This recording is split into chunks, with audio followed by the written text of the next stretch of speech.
Hey YouTube, welcome back to the Cassidy Car Cave.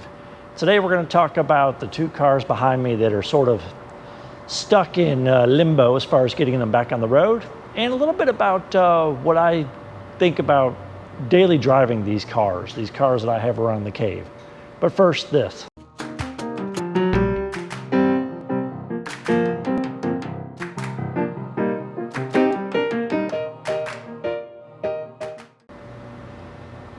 Okay, so let's give a little update first. I am stuck in a quagmire of both cars, really. The 1990 Grand Wagoneer, I'm in the middle of replacing the power steering box on it. And I say middle because I've got like 4 bolts off it, and the pitman arm is just stuck on it. And I am in the middle of throwing heat and penetrating lubricant and air tools and hammers and ratchets and just everything I can to get that pitman arm off. And so far it's been 2 days and I've made a little bit of progress. It's about half an inch away from maybe being finally off there. So hopefully we can update that soon, and the rest of that project I think will go fairly easily, I'm hoping. The 94 SL600 is a little further along. I've gotten all the parts in. I have the new ADS pump. I'm waiting for Klaus at Top Hydraulics to send me back the valve block for the ADS system. And I have new hydrogen spheres ordered for the suspension on that one as well. So those parts are coming in. As I get them in, we'll update videos. I'll do some videos on refurbishing the ADS system. And then we'll move on to what's next on that car. It's gonna probably be the front bumper cover there. Obviously it's got major damage to it, but boy, those are expensive. And I am having trouble sourcing one. I found several on eBay that are just as beat up as mine. But as far as sourcing like a brand new one or even an aftermarket one, it looks like it's going to be a tough find for the SL600. So we'll keep looking there. What I want to talk about today is, you know, we're all car people, right? We get a lot of questions from our friends, and I'm getting some questions on YouTube. And by the way, I hit 100 subscribers over the weekend. So thank you all very much for showing some interest in the Cassidy Car Cave. I really appreciate all the comments and the 100 people that have subscribed. Thank you so much. It is so cool that people are interested in what I'm doing here. I'm going to get better with every video. We'll do more and more stuff, but thank you very much for subscribing. But one of the questions I get a lot is, you know, about daily driving these cars, the Mercedes, the Grand Wagoneer, all the cars I've had over the years. A lot of folks will ask me about daily driving them. And quite frankly, when I wasn't fooling around with you know, cars in a shop like this, when I had a car, it was a daily driver, and I had to fix it, you know, to get to work the next morning. That's how I learned how to do all this. Is I couldn't afford to take my cars to the local service center and get them fixed. I had to learn how to do it myself. So one of the first ones I had was E30 BMW way back in college. And that's kind of what I cut my teeth on. So I learned a little bit about daily driving these cars back then, and it's very frustrating. I don't think these cars really are daily drivers anymore. You know, through the magic of depreciation, you can now buy these $100,000 cars. Not all of them, but some of them were $100,000 when they were brand new, over that, for, you know, $6,000, $8,000, $10,000. And the real reason for that is just the outrageous maintenance costs on these cars. I did a quick search. And for me, Toyota and Honda is where it always starts with reliability. That's where kind of the gold standard is. Other brands are coming along, but those two I think are clearly the best.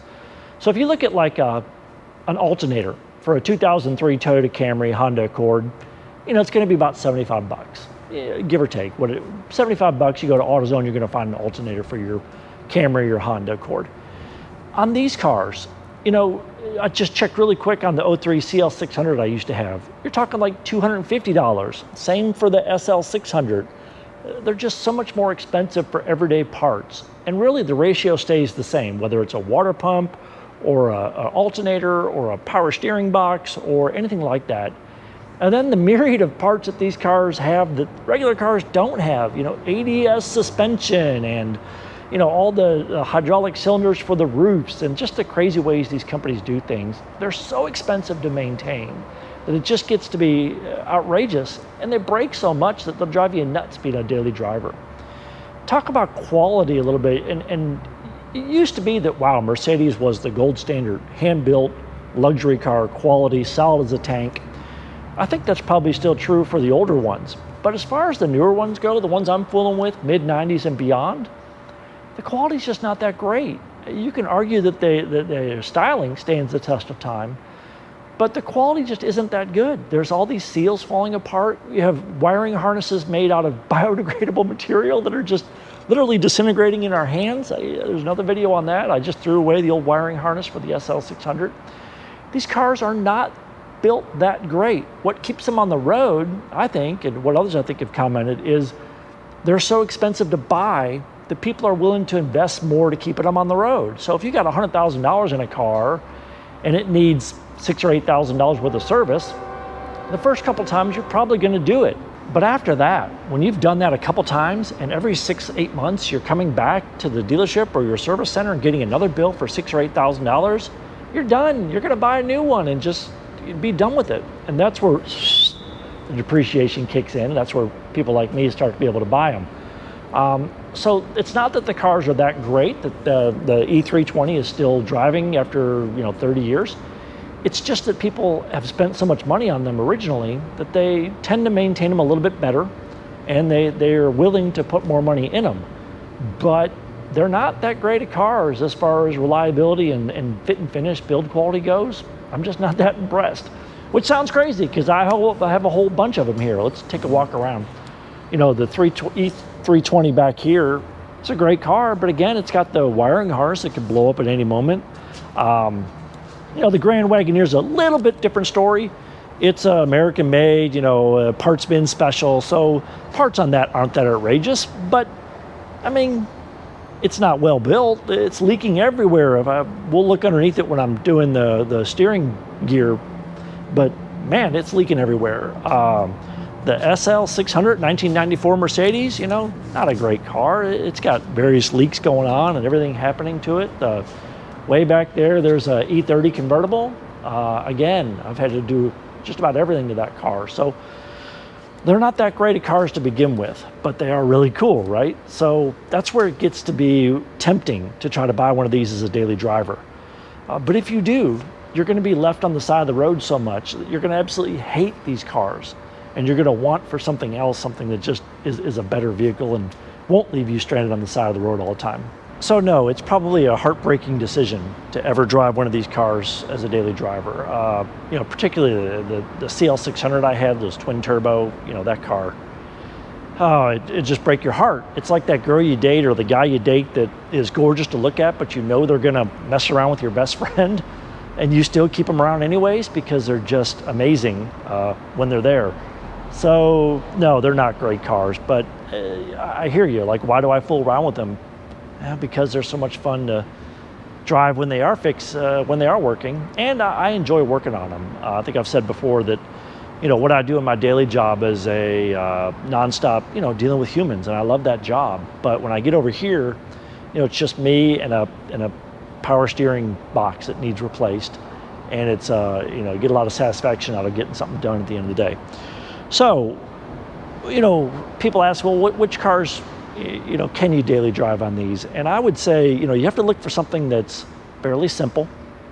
You have to look for something that's not sort of the race car version. So that pretty much takes out AMGs, the M Series BMWs, a 1990 E30 BMW, straight six, simple car, not a whole lot of ECUs, not a lot of computers in there, pretty simple to maintain, don't need a massive tool collection to fix it. You could daily drive this car, I guess, and it wouldn't be terribly awful. It's going to break more than an Accord, but maybe the miles per dollar are worth it. To go a little bit more like a Mercedes, if you're going to put a gun to my head and say pick a Mercedes to daily drive, that's pretty cool. I would say like the 96 SL 500s, the convertibles, the R129 convertibles. So in 96, you get the 5-speed electronically controlled transmission instead of the 4-speed sort of vacuum-controlled transmission. You get a wiring harness that's not going to fall apart. They've been updated. And it's just, a daily driver car that would be okay. Obviously, it's a convertible, so climate's going to dictate a little bit. But it's a, not twin turboed or not a V12. It's normally aspirated, so it's not going to have quite as many nightmares going on as the other ones, but you could daily drive those. I don't think Jaguar makes a product you could daily drive. I've owned several Jaguars and they've all been junk. I had a Range Rover that absolutely drove me nuts, and I have all this equipment and everything you need to fix it. So what do I drive, daily driver? Again, for me, the answer is always Toyota or Honda, right? So if you want a better car than a Toyota or a Honda, I don't really think you can do it. If you want a fancier car, then you're looking at, Acura, Lexus, or putting up with the headaches of these cars and having, a true daily driver. So what I drive is a 2016 Lexus GX 460. And the reason I picked this car is I had the Range Rover, right? And it was fantastic. Supercharged V8, like 500 horsepower, insane power. But it was over here so much. And one weekend I got fed up. I went home, I looked online, and I drove to Atlanta. I bought this car from a dealership down there, just pretty much sight unseen. And I was done with the Range Rover. And you think, well, dealership, that doesn't sound very smart. Generally, I would agree with you, but Lexus has such a fantastic certified pre-owned program that you can get a 2016 for basically half price of a new one. You get 2 years of unlimited mileage, bumper-to-bumper warranty, a couple of service visits. It's really great. I narrowed down on this one because I wanted something that still could do a little bit of pulling, a little bit of off-roading. I do a little bit of camping, so I'm not going mudding or anything, but I do leave the pavement with this. And I really thought maybe I'd just get a Toyota 4Runner, but the 4Runners have such a cult following that you can get the 8-cylinder Lexus really for about the same price, if not cheaper, than you get a 4Runner of the same year. So that's how I picked the Lexus. So, the answer is always Toyota or Honda. It can be Lexus if you want a fancier car. You can't get a better car, but I get it. I own several of these German cars, and I do love them. There's something about the going down the road experience in these German cars that's fantastic. But sad to say, I don't think they're daily drivers anymore. All right, thanks for watching. Keep up with the next videos. The next update will probably be the ADS suspension work that we do on the SL600, but I'm gonna get that pitman arm off the Grand Wagoneer too. I'm anxious to get that on the road. It's such a cool vehicle. Thanks a lot.